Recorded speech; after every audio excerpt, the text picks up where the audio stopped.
Pinupuri ka namin, O Diyos, Ama, Anak, at Espiritu Santo.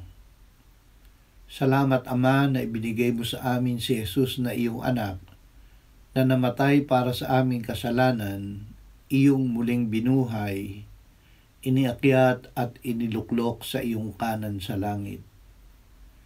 Salamat na ibinigay mo sa amin ang iyong banal na Espiritu, at sa pamamagitan niya ay ibinuhos mo ang iyong pag-ibig sa aming puso.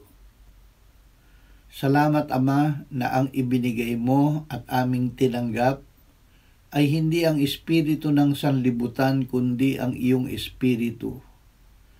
O Espiritu Santo, ipaalam mo sa amin ang grasya na nasa kay Kristo na ibinigay sa amin ng Ama.